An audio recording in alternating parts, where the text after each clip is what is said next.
What's going on, Mark? Everything's going well. Summer's over, but now it's getting really, really hot. Man, isn't that crazy how it gets hotter at the end of summer in LA? September now is our hottest month. It September, really October is really summer for Southern California. It was not like that when I first moved here.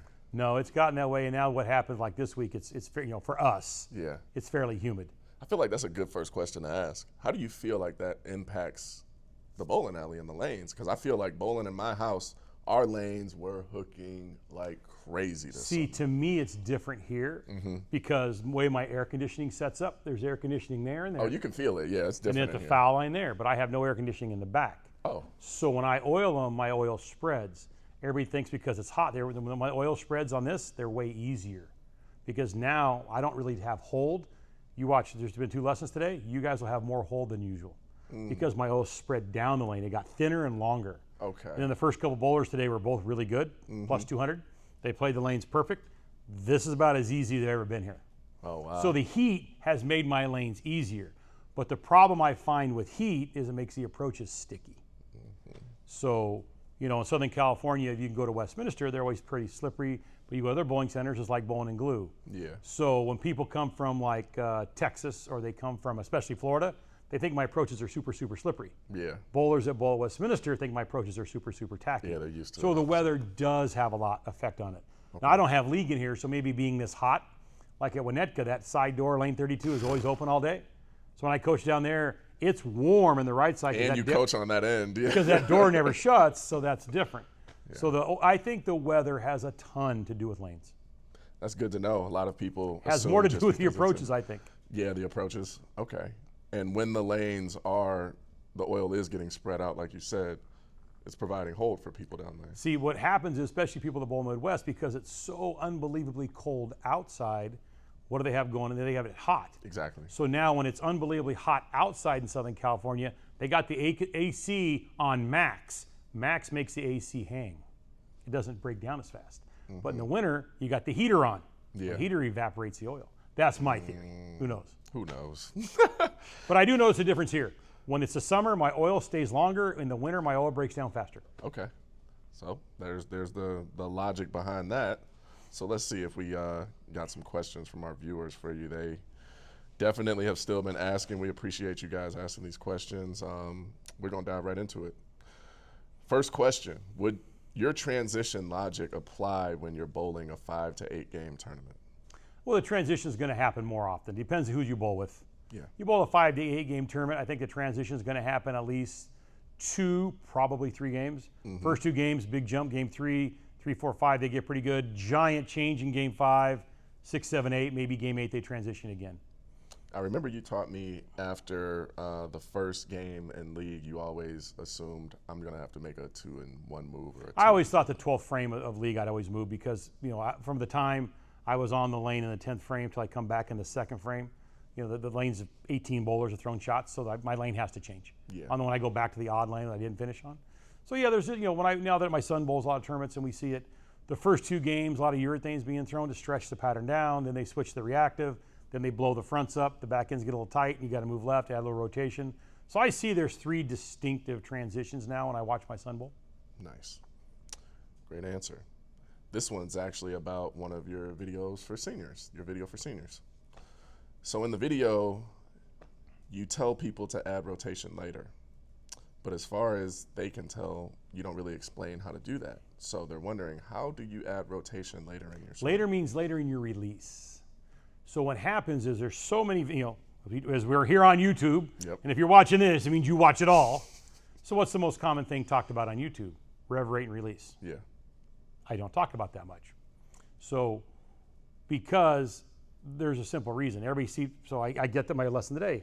He was out of whack. All he talked about was release, release, release. I got to have the yo-yo. I'm watching all the videos. My average has gone down 20 pins. I go, here's why. Invariably, if you ask a bowler, when you throw your best shot, how much do you feel your hand? None. You don't feel it at all. So that feel, there's no feel. It just comes off clean.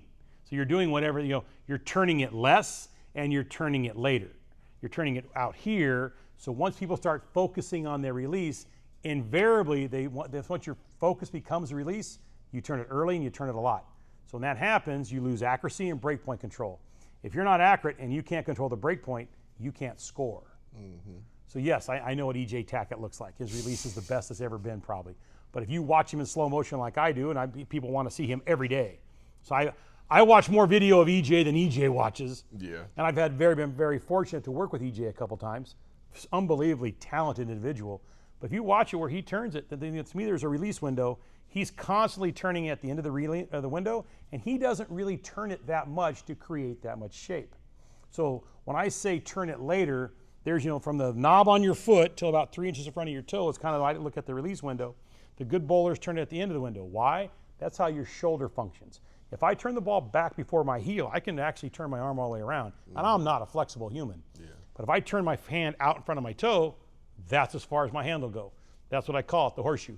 If you never get it past the horseshoe, Pete Weber, EJ Tackett, you'll be okay.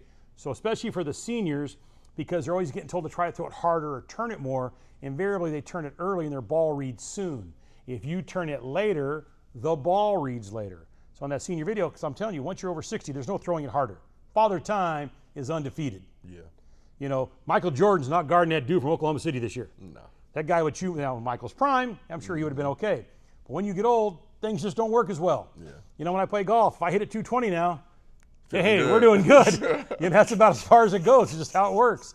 So as my seniors get older, trying to throw it harder, turn it more is the worst thing you should do. Yeah. So I want you to turn it less to add rotation later, so your ball breaks later. It'll be perceived as faster, but more importantly, the only thing that matters, the pins will think you threw it harder because your ball and the core broke later. That's why I want you to turn it later. It's a great explanation. I remember the first time we did a lesson and you brought that up, and I got to feel the difference. It almost felt like I stopped hooking the ball at all. Right, because people try to hook it, they tend to get their, the lane's built 60 feet. Yeah. Like on the videos, not the free one for the seniors, but the ones that one-handed and two-handed on the video. I think I do a pretty good job explaining how a lane's made a very specific way. It's 60 feet long. Yep. That's a done deal. That's the playing field. The first 45 feet is just about accuracy. The rev rate in the first 45 has nothing to do with the pins. The last 15 feet have to do with the shape of the ball, the power, the rev rate, the entry angle, how it goes through the pins, trying to split the 8-9, all those cool things. But the first 45 feet, what makes a guy like EJ Tackett so effective is he's super accurate at 45 feet. So now you got a guy with 5'10" rev rate, and he's accurate at 45 feet, and he's figured out how to get his ball to go through the pins the right way. You have 3 years of domination. And before that, Jason Belmonte did the exact same thing. Yeah. And in between that, Anthony Simonson's probably in there. Now you're always going to have guys jump in there. Now Andrew Anderson's taking a swing at it, Brian Barnes. The kid that I'm most impressed with is Ethan Fiore, who can take 3 steps as a two-hander. Yeah. I've been studying him because that's a unbelievably cool thing that kid can do. Yeah. So I'm always trying to find something new to teach my people, and I study the people having the most success. And invariably, all those group I just mentioned, they all turn it less than later. None of them turn it early. You turn it early, you do not bowl on TV. That's a fact. That didn't change from my era to this era. Turning it early does not let you bowl on TV on Sundays. Amen. Okay, next question. How can I reduce my rev rate as a two-hander? Yeah, so you realize you just pissed off every one-hander in the world. Damn two-handers. I wish my rev rate would go up. So instead of decreasing your rev rate, you've got to change it where the rev rate picks up. So obviously if your rev rate's too high, it means it's revving up too soon. So it's reading the pattern too early, slowing down and going Brooklyn, or if you get too far left, it kind of rolls out.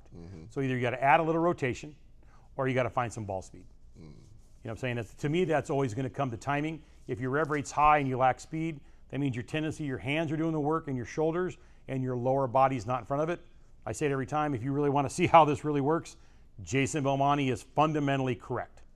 So if you buy the two-handed instructional video, you'll see how you measure timing with the two-hander, how Jason it looks like he's barely trying, but he still maintains that 18, 19 miles an hour, and he controls his rev rate with his speed.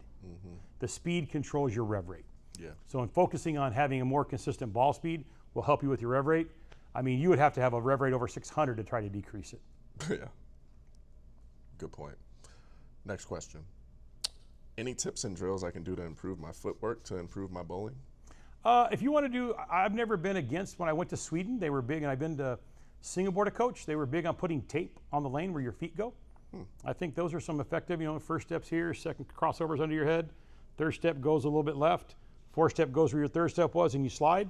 So if you put pieces of tape, and I saw them doing it in Singapore, they had Singapore have bowling schools. Yeah, We don't have that in the United States. Yeah. So I watched that, and it was fairly impressive watching So it. would you have to put the tape after you do a full approach, have someone else with you to mark where Yeah, you I actually would just kind of watch it where you want to start from, kind of measure them out the distance. I think they do that at Kegel a little bit. Okay. So yeah, I believe in the tape drill. That's about one of the few drills I do believe in. Okay, nice. But it would have to be so there's a certain rhythm to it and a certain cadence and the angle of it. Yeah, Right. and you would have me count when I would do it, and that would help me with my cadence and getting back in rhythm. Right. When people get going too fast, I make them actually say it. I want to hear you. And if you take 4 steps, 5 or 6, I want to actually hear you say 1, 2, 3, 4, slide. Yeah. Because people that have quick feet tend to get where they can't get the word out. They'll go 1, 2, 3, 5. Because the 4 step don't even, there's not even any time on the approach. So that's, instead of saying make your feet slow, I'm not trying to make your feet slow. I'm trying to make your rhythm where your footwork and your swing talk to each other. Yeah. That's a But very the putting the tape down and figuring out that, I know Sweden, when I went to there, a guy named Robert Anderson's the head coach of the country there. He was big on that, and I thought it was pretty good. I just don't find many people in America the kids in Singapore weren't getting a choice. Though the coach got to make the rules. It was pretty hardcore. I'm like, how long do they do this? As long as the coach says so. I'm like, I can't charge $80 an hour and have little Johnny touch the tape for 2 hours straight dripping wet. Yeah. They don't do that over here. Yeah. Over there, a little different. little dictatorship over there. Authority is handled a little different in Singapore. Just ask them dudes to spit the gum on the ground. That's serious. It's serious. It sounds like it. Okay, I feel like we should move on from that before we dig ourselves a hole. Yeah, it's all good. Got to have some thick skin in this world, man. As a two-hander, how can I stay consistent sending the ball down the lane when I move left? I always feel like I start trying to make it hook instead of letting it hook. I know trust is a must, but my brain seems to make me overhook it from deep, and I leave many splits when I feel like I'm That's actually a bowling very well. common question, both one-handed and two-handed. Everybody has their comfort zone. Yeah. And when you're in your comfort zone, you just let it go because you know the ball's coming back. When people play left to where their comfort zone is, they don't think the ball's going to come back, so they're going to help it come back. That's been going on. I mean, I went through that. I mean, you have to get where my best friend Dave Eustace says, if the lanes are hooking, I don't have to hook it. Yeah. I got to get it to the spot. The lane and the ball will do the hooking. I just have to do my natural thing. Actually, sometimes he's trying to make it hook less, but the lane hooks so much and the ball hooks so much, they're doing the hooking. So what's happening is you're trying to move in and hook it. The lanes are hooking and the ball hooks. So you got 3 things making the ball hook. Well, invariably it's going to hook in the wrong place. Yeah. So a lot of it's getting used to the comfort. You got to get where you see some success where if you're a lot of bowlers, like there's always like a demarcation line. Hey, I want you to stand on 28. No, I don't stand left of the dot, on the big dot. What's that? And he goes, no, I stand here, but I don't stand there. Now, if there were no dots on the approach, nobody would do that. Yeah, no one would care. No one would care. Stand over there, okay. But the dots, they give you visual. My favorite place is here. I am standing on 25. I looking at 12. This is where I bowl my best from. That's probably the most common place. Or they stand on about 18 and they look at 8. I would say those are 1, 2. Two-handers tend to stand on 25 to 30. Look between 3rd and 4th arrow. That's their wheelhouse. Yeah. Every type of bowler has a wheelhouse. The best bowlers can expand from that left and right, and the tour players don't care. Yeah, that doesn't matter. They're going to stand where they need to be. So the easiest way I would teach that, we got 7 dots here at my bowling center, and the way I was always kind of looked at it, because I grew up here and there's always been a lot of traffic, I've got to get from destination A to destination B. If I'm going from here to the San Fernando Valley, I may take a lot of different freeways. There's the 5, the 210, the 91, the 60, the 101. I don't care which freeway I take. I'm just getting there, so I'll stand whatever dot works best that day. I've never been hung up on the dots. You know, and I think I see it mostly with people that play down and in traditionally that are fearful. It's like an imaginary wall, like you said, that they're scared to pass when they see the transition And you hear that all the time. I bowl great in game 1, game 2, then game 3, they hook. I hate moving in. But you're seeing it the wrong way. Yeah. Lanes breaking down isn't a kind of thing, isn't a sometimes thing. It's going to happen. Now, a guy like me who liked playing in, I couldn't wait to get to game 3 because I bowled better. I didn't like bowling on the fresh. My record wasn't very good, but as the lanes got a little tougher, not tougher, but the lanes changed more inside because I drifted left and I had a lot of rotation, and I grew up at a house that you didn't play right at 10. Yeah. Champion lanes in Garden Grove, you played between 2nd, 3rd arrow and left. So I was a product of my environment. If you only bowl good from out, you don't like moving in. The bowlers that, like the people that, hey, I bowl at Bolero, I stand on 35. Well, I got oil, you get to move right. And I have bowlers that literally cannot stand on the big dot. Like, I stand here to make the 7 pin, this doesn't look right. So it's always a different, you got to get used to what looks right in your stance. Yeah. So when you move in that far, where the guy's talking about moving left, you got to keep, you move your feet and your feet 2 or 3 for your eyes every one, because the break point really doesn't change much. So you got to get where when you hit your target, the ball's feeding to the Baker box, I call it, without a whole lot of problem. That way will let you know if you're where you're standing in there, and you won't feel like you have to hook it. Yeah. Because you want to hook in the back, not the front. And most people, when they move left, they tend to move, they don't move their eyes enough, and they tend to throw the ball to the right too fast, so their ball either reads, then they move more left, and they catch all the oil, so they leave a lot of washouts and 2 pins, or they get it right, leave a lot of 3/6-10s. I feel like this would help this person that asked this question. So something I've seen myself is when you make a move, the same move with your feet that you do with your eyes, does it keep that same angle? Because sometimes I have to go. Because the break point didn't change. Exactly. So if you're standing on 25 and looking at 12, there's a 13 board gap. For sure. If you're going to move to 35, it can't be 22 because your ball will never go to the right. So an easy way to do it, doing it mathematically, if I stand on 15, I look at 7.5, 8. Yep. That'd be 7 boards difference. Okay. If I stand on 25, I look at 12. That's a 13 boards difference. Yep. As I move left, where I stand and where I look, that number gets wider apart. And as I move right, now if I stand on 10, look at 5, bowling on a really tight pattern or a short pattern, I only have a 5 board difference where I'm looking where I'm hitting. But as I move left, I stand on 35, I look 21. Exactly. Trying to get them all pretty much to the same spot. Yeah. So that's the difference. So I could have a 14 board gap, and that makes my ball feed to the right break point, or I can have a 7 board gap, making it feed to the same break point. That's actually really interesting. Because I have a lot of bowlers like, nope, I was told my number is 8. I stand on 18, look 10. Yeah, that's your favorite place. And you can get away maybe standing on 20, looking at 12. That's pretty tight. It's tight, yeah. But if you you slide on 20 and you hit 12 at the arrows, your ball literally cannot go to the Baker box. Yeah. That's why I say it's always just the math. Where you slide and where you hit determines. So I've done all the reverse engineering. Hey, coach, I want you to slide on 30. I'm going to hit 15, 16. My ball is going to automatically go to the break point. Yeah. Coach, I want you to play 11. I'm going to stand on 21.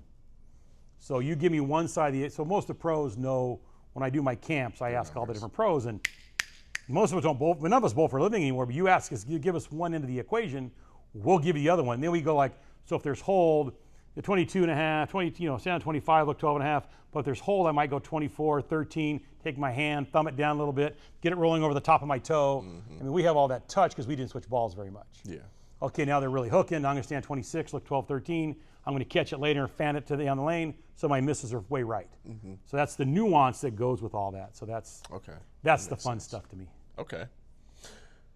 Great explanation. I'm not sure exactly what they're referring to, but it says, I use the outside. Is that weird? I don't know what that means. Me neither. Maybe the outside. You might play out a lot. If you want to play 1 through 10, that's out. I mean, to me, that's the outside part of the lane. Yeah.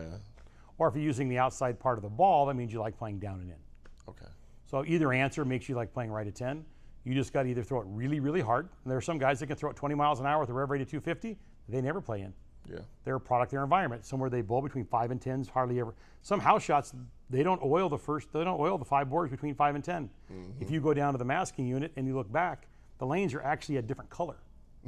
Because this part gets oiled, so it's darker, and the outside's a little bit lighter. There's 3 or 4 bowling centers. I can name some in California do that. Not right or wrong, you're a product of your environment.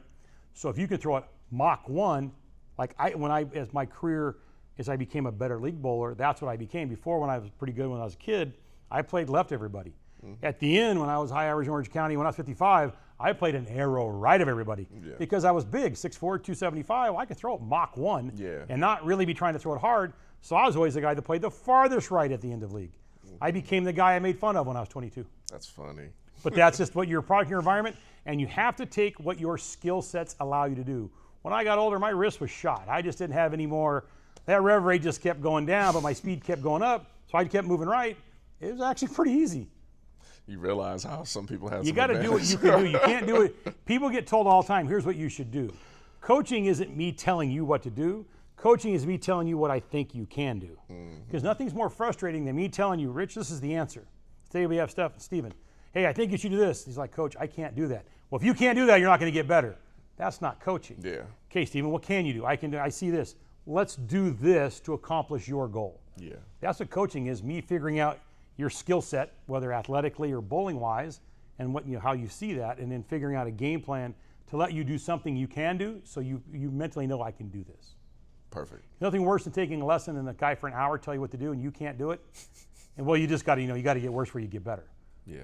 I mean, that's just such that a cop. separates good and bad coaches. That's a cop out in every sport. Every sport.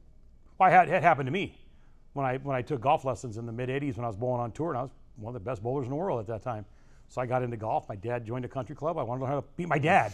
I had no desire to shoot scratch. My dad would shoot 86. I just wanted to shoot 85. I would shoot, if I could shoot 85.8, I didn't care. I wanted to beat my old man. And we've been competitive all of our lives. So I went and took a lesson from a guy, and I could break 90 pretty quick. Mm-hmm. I got good hand-eye coordination, I could do all that. So 10 swings into this thing, I can't hit the ball. I'm not sure I can tee it up anymore. He's got me so confused. I'm like, what is going on? I can't even play golf tomorrow. Well, you got to get worse where you get better. So me being me, I just there's $2,000. How much worse? How much better? And how long? Well, I can't really answer that. Then you should say that when you coach. So I've never said that in one lesson in my entire life. I don't believe in that.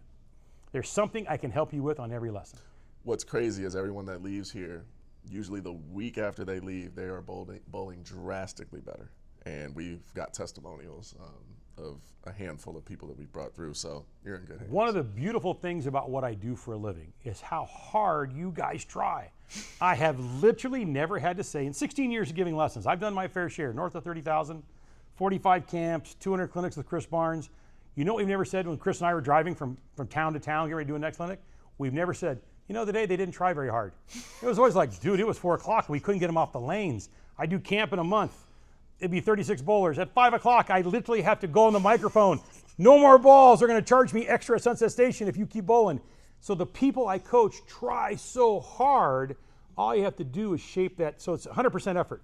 My job is to reshape the effort to something you can do, like, oh, that's easier, because people can repeat easier. Yeah. If I give you the greatest answer of all time, but he physically can't do it, it's the most frustrating thing in the world, and that's why people stop taking lessons. Yeah, it's not even valuable at that point. It's like, what's the point of giving the answer if they can't do it? So you're just telling me I'm no good. Exactly. Right. Well, that's nothing. You're trying hard. I'll find a way to get it where you can do what you want to get the result you want. Absolutely. Great explanation again, as always. Next question. Last year, I started aiming at my breakpoint instead of my spot at the arrows. It seems to help my accuracy. What can that cause? Is there any issues? So if you were to bring in the best 20 bowlers in the world at any given time, and they all bowled, and if you're back, you're like, that's why they're the pros. They're all starting on 30, they're all hitting 16, 17, and every one of them sitting in the Baker box. But then you had to ask all 20 of those bowlers, write down what you're trying to do and where you're looking. You will literally get 20 different answers. Yeah. So there's, like, my best friend in the world is Dave Husted. I look at the arrows, he looks at 45 feet. We bowled doubles together. We were like, that's why these guys are buddies, and they play lanes exactly the same. We couldn't talk to each other. Yeah. If I told him lane hook more, his ball didn't hook. If he told me the lane hook, my ball didn't hook. So how we saw the lane was so completely different, and we were playing the exact same boards, but we saw the lane different. There is no right, there is no wrong. You're just trying to get feedback to what you can do. If looking at 45 feet makes you more accurate and makes you more consistent and your balance is better, by all means look there. The only one I don't like is when they look at the foul line for one specific reason.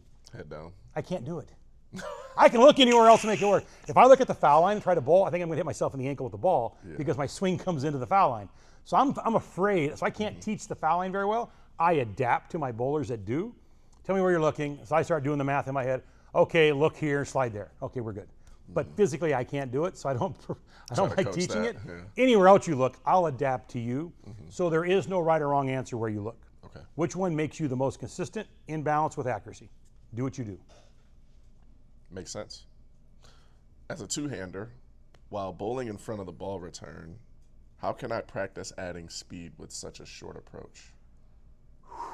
That's where that Ethan Fiore should be doing clinics. Because he goes in there and goes from 5 steps to 3 steps. I've been studying that. I think that's a valuable tool. Because when you bowl with high-end bowlers, you bowl the PBA regionals, you bowl if you get good enough to bowl on tour, a lot of the college stuff where it's 5-man teams, sooner or later, that's where you end up. Especially with all the rev rate and there's a giant amount of two-handers that are young with high rev rates. If you got 10 people with 500 rev rate on lane, you're going to tear the oil off pretty quick. I would have to study that more. I don't see that as much. My generation, we just walked around the ball return. So it's all about the 3 steps, but I think you'll notice that Fiore does it the best, I think, right now, this group. Jason was on, for a while there, Belmonte was the best that ever lived at it. It all comes down to their ability to control their loft. I was just going to say their loft controls their ball slowing down. So they may not be necessarily throwing it harder, but because they get the ball in the lane so smooth and so far out, their ball's breaking later. And they can get really, really steep. That's what I see the most. This ability to control that. And they really get their eyes left. When last week I was watching a lot of the tournament from Sweden, Lucky Larson, and it was basically like an old school fallback. They were all laying it down between 32 and 40. You know, that's the most impressive thing in the world to me. I saw EJ do it in person for the first time at the Masters 2 years ago, and I literally asked him, "What are you looking at?" He goes, "Oh, what do you mean you don't know? You're dropping the ball at 36." I'm just. Now you realize he knows that. He I knew. coach EJ. He knows. He's knows. super, super smart. Yeah. But he did that at Team USA. It was a field thing, though. You could tell he was just out there. If you ever get EJ in here, he'll explain to you how he learned to create his field. It's such a great story that it's not my place to tell you guys. Yeah, but it was like he explained it to a bunch of guys on Team USA and went, "You did what? You bowled in the dark? How did you do that?" And then he explained it, and he actually did it, and we all went. And so EJ said, "If we ever bowl with no lights on, I'm the best bowler in the world." I'm like, "We're the best bowler in the world already." Already with the lights on, lights off. You're the best bowler in the world, dude. It don't really matter. I guess if you had to bowl at dusk, you may not be the man. As long as it's bright, as long as it's dark, I don't want to bowl EJ. Last 3 years, I don't think ananybody wants to bowl that dude. That makes sense, though. That definitely makes sense. His talent is very unique. That's what he does. So that is a great question. I'm studying more about my son bowls, and we're going to have to learn that. He hasn't had to get too deep yet because a lot of the tournaments he bowls, there's still a lot of handicap kids. And he's got speed.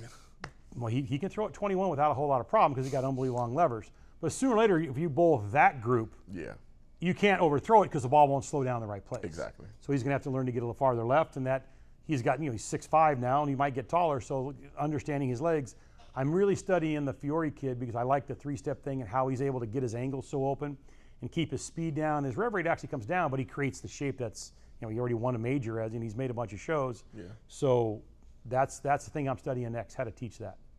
Nice. And shout out to Sean Rash. I saw that he won that tournament out there. Looked like he didn't have a whole. Looked like his arm wasn't getting. Like he didn't need to get to a roll off. He got in there. I was gonna say he was like no roll off because I don't know if I got any more. That was pretty gutsy. He was kind of just letting it go at the end. He was, and I see how much that meant to him. Shout out to Sean. Congratulations. I'm sure the adrenaline got him through. I bet the next day shaving or signing autographs was tricky. It probably was, I would imagine. It looked like his arm was pretty much shot. And he's been dealing with back problems too, so I know that was probably a fight to the end.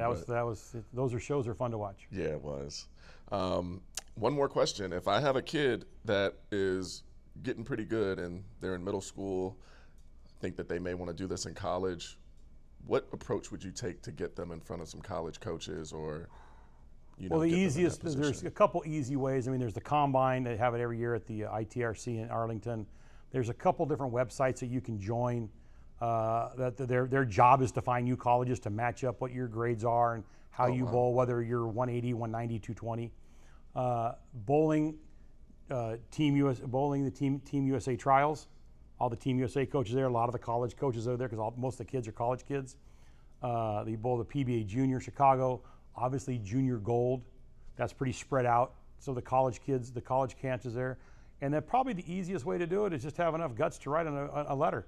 I mean, I know it's old fashioned and everything, or I guess now we write emails, you wouldn't write a letter. Yeah. God, how old am I? Save some paper. But, include it, I think now because it's so easy to attach a video of yourself, talk about your grades, talk about what you want, and send it. You make sure the school has what you want to offer for, what you want to study. And there's, the part you have to realize is, especially my son, being a boy, is that you're going to go to a school that some people have never heard of. Yeah. And they're all basically in the Midwest. Because bowling's really still the king in the Midwest. Yeah. So we've already looked at a couple colleges. He's got 2 or 3 on his radar that he's, would love to take a swing at. I don't know how that works. It's his life, but there are a lot of ways to get involved in that. And I think by your sophomore year, you need to get starting to put together your own little reel of how you bowl, and try to get like that. I can't tell you how many letters I've written of accommodation for my kids, and very proud. I've got kids going to Whitewater. I've got kids going to, I had a kid graduating from St. Ambrose. I've got 2 girls going to Vanderbilt, one more next year. I'll have 3 at Vanderbilt at one time. Vanderbilt's pretty big. I know a few other women. Vanderbilt's pretty expensive, so those parents think I do okay. They're not having to write that check. But I got a young man going to Arizona State. I had a kid graduate from SCAD. So I've had I've been very, very fortunate. Some of the kids they've gone away to college and they come back great. So it's been very cool to see, and you can see they've gone all over. Does it matter skill level wise? I heard you mention 180, 190, bowlers. Do you have to average a 220 something to bowl? Depends what school you want to go to. Okay. If you want to go to Wichita State, I think you better average 220 if you want a chance to bowl. I mean, that's like saying I want to go play football at Alabama. Exactly. Yeah. So they're always going to be, that's Ohio State or Alabama. Yeah. And their track record of the graduates that have gone on tour and won, there is no second. There isn't. There's Wichita State and everybody else. Yeah. And that's, It's just what it is. Rick Steelsmith to Chris Barnes and all Mitch Hoope, and they just got tons. Packy, it's impressive what's come out of there. A lot of schools are doing very, very well. There's Mount Mercy, there's St. Ambrose, there's Weber, Jacksonville State, obviously for the girls. They're turning into the next big powerhouse with the O'Keefes down there. There's all kinds of schools. Whitewater's done real well. I think Newman is a very good school. People in Wichita State, huh? There you go, Newman. So they're all over the country too. It sounds like, which is awesome. Yeah, you're probably my son's not going to get a good chance to go to Cal State Fullerton. Nah. He can bowl on the team, but there will be no financial help because it's a club sport. Whereas a lot of the girls have NC2A, it's like getting a full ride like a football player. Yeah. So that's pretty cool. Nebraska's a big time school. They've done obviously unbelievably well the last 20 or 30 years. Bill Straub had that program. There are a lot of good programs out there, and you get if you get a chance and they help you out with the cost of everything in your education, and you get a degree and you got to bowl for 4 years. How cool is that? Yeah. I think Tulane has a team. There's all kinds of different schools. So do your research out there. There's a lot of them out there. It may not be, you're not going to talk, hey, I want to go to Ohio State and I want to go to Penn State and then I want to go to Texas. Okay, those may not be your bowling schools. But there may be schools nearby. There's other schools that are relatable to who that is. Exactly. Right. You just got to search those out a little bit. I left a bunch of them off. There's a ton out there. There's just the ones I kind of know of a little bit. Okay. Shout out to the colleges still supporting students. Oh, it's gotten much bigger. Absolutely. Oh, college is huge now. It's fun when you go to watch these. You go online and you watch that Leatherneck tournament in Indiana. It's like 80 teams, and it's like, or they come to South Point. Oh, the best part about college is they're insane when they bowl. We never, I played basketball. I never gave 5 to somebody who beat me, or I never got 5 when I missed a jump shot. I got pulled out of a few games missing too many jump shots because I never had no ability to stop shooting. But I never missed a spare and gave my teammates 5 and had a chant. So college bowling's got some cool stuff to it. I'm not sure how well I would have done with that. I think they need to show more of that. I had an idea recently that I would love to be able to see like a March Madness for bowling. I know that they do something like that. Yeah, but you don't get to see it publicly as much. College bowling in person is a trip. Yeah. They're into it. They're having fun. The lanes are kind of hard and they're striking and there's a little chirping going back and forth. And you can see that certain schools do not like each other. Well, that's the best part about it. Yeah. Back in the day when USC actually had a football team, we hated playing UCLA and Notre Dame. I would love to see the students in there cheering, the bowlers on. So college bowling, and especially what's really happened now, if you happen to live not in Southern California or state of California, high school bowling has really gotten big. It's making a comeback again. Not a comeback, it's just gotten bigger. Really? I really think one of the best things that's happened to our sport is YouTube. So when I learned how to bowl, and then back in the old days in the 70s, you would go bowl 2 or 3 times, and we all average the same thing. We all average 120 or 130 or 90, whatever we average. If you didn't have a bowling center that had somebody that was nice enough to help you, if you try it 2 or 3 times and you still can't break 100, you quit. Yeah. Well, now you go bowl. Hey, I went to a birthday party. We had a company event. Hey, my cousin was in town. We went and bowled because we were bored. And you go bowl like, that wasn't too bad. Then you go the second time, it's not too good. Like, I kind of see those guys bowling. How do I hook a bowling ball? And you go to Google and you type in how to hook a bowling ball. Well, you got another 6 months of videos to watch. Yep. But the cool is, it's not if they're right or if they're wrong, the tips, but their ideas like, I never thought of that.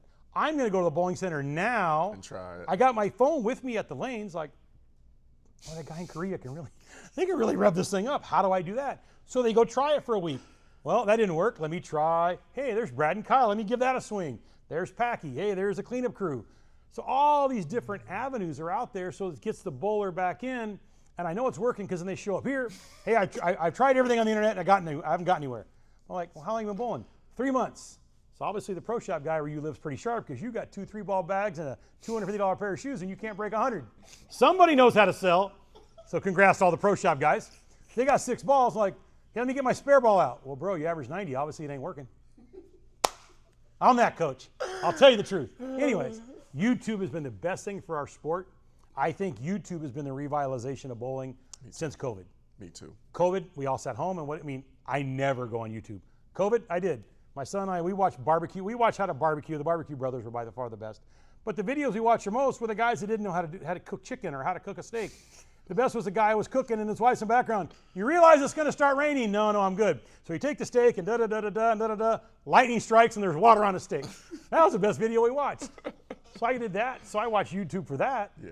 But now there's all these people that are getting into bowling because I have 30-40% of my bowlers have been bowling less than 3 years now. Oh. So hey, I got into bowling because my buddies liked it and we started watching YouTube. I got my ball, I got the 50 by 40 by 30. I'm like, you average 110. It's irrelevant. You don't need to know But any of they that. get it. I got the ball, I got my ASIM, and I got my dual ASIM. I'm like, okay, I'm going to go right to my sim. That's a little shined up when they break down. I'm like, so what's your high series? 320. Okay, now we got some work to do here.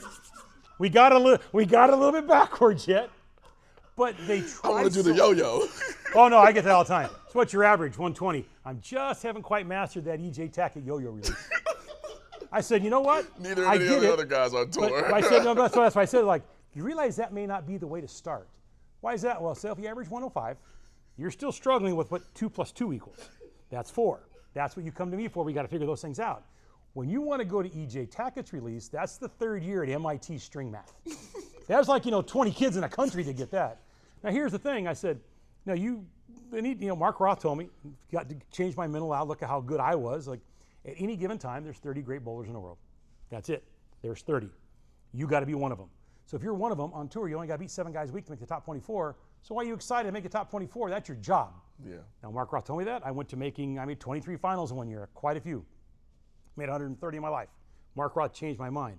So if Mark Roth's right, there's only 30 good bowlers in the world at any given time. They tend to reside on the Pro Bowlers Tour for the most part.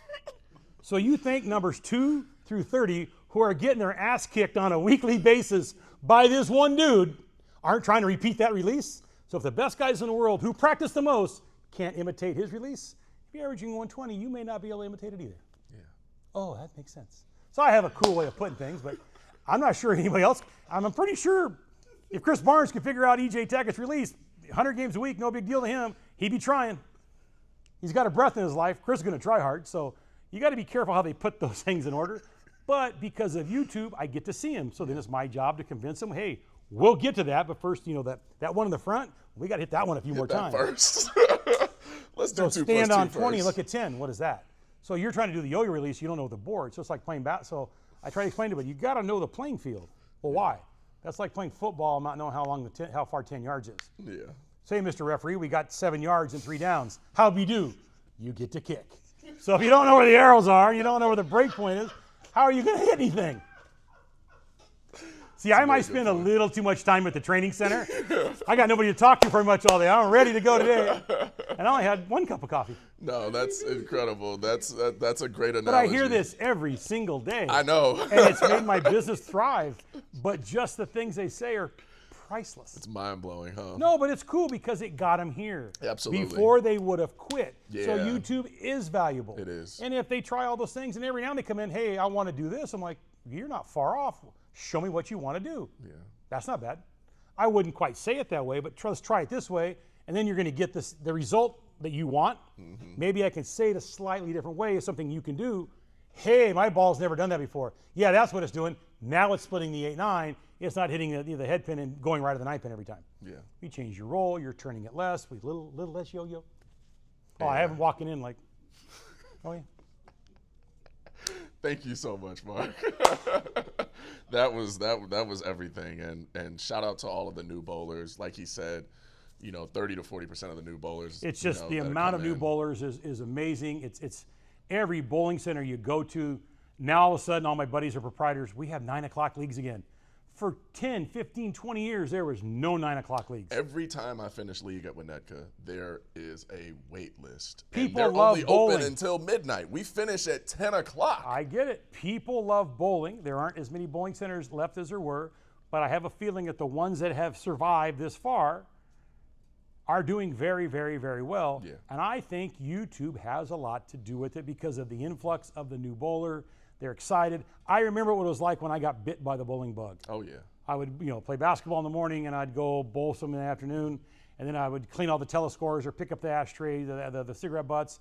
I could bowl again, keep 2 sets of league, and then the owner, Fred Vasily, gave me right home 1. I could bowl from midnight to 1. Yeah. So I was bowling 3 times a day, every day.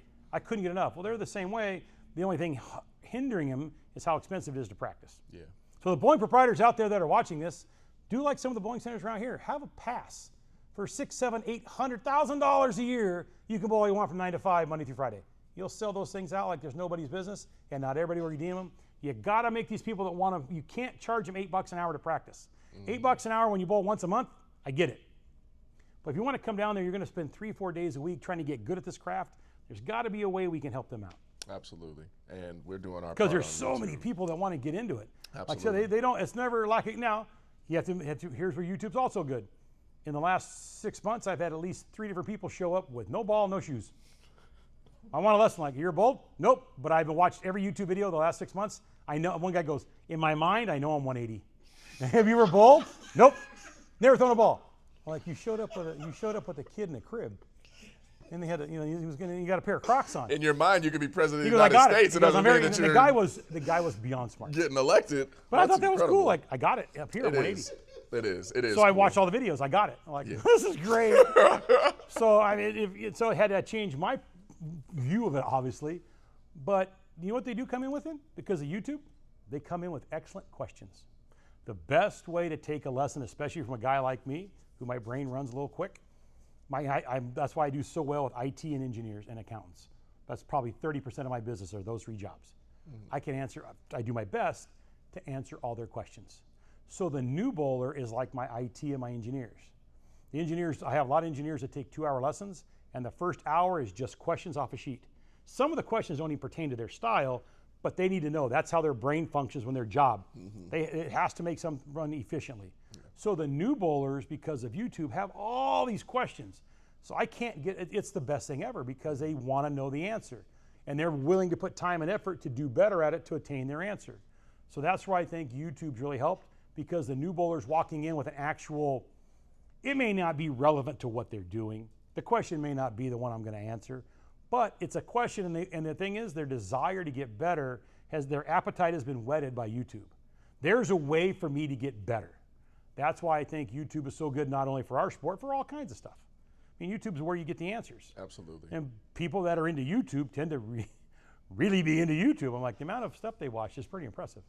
So it's very cool as a coach to get, before I was a little bit, I remember.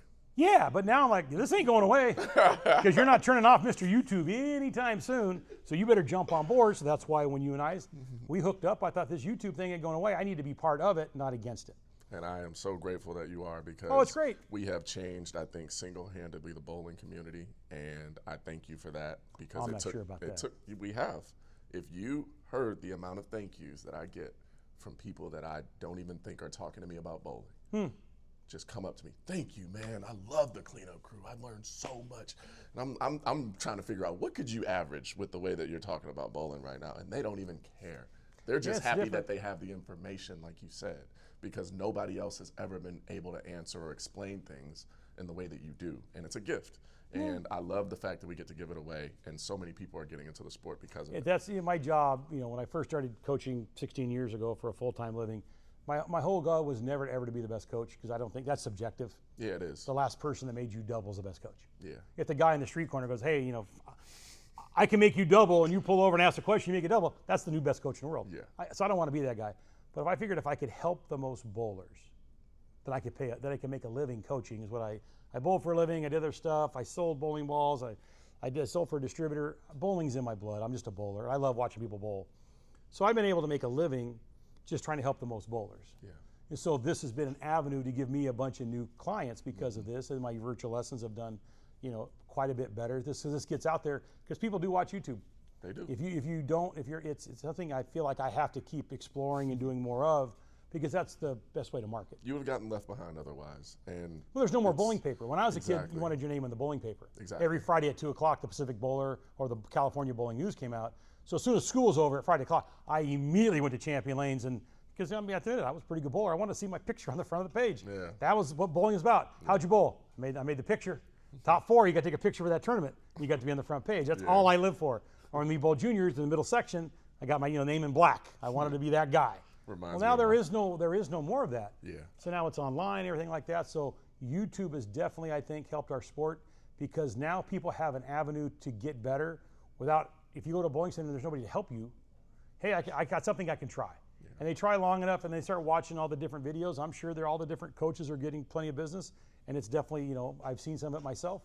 A lot of people walk in today, my lesson was here, I live in Beaumont. If it wasn't for YouTube, I never would have found you. Because I've been around bowling all my life. I'm 64 years old, been pretty good, so I've been about 15. And most people in Southern California have no idea who I am. Mm-hmm. I'm more popular in Philadelphia than I am here. Isn't that crazy?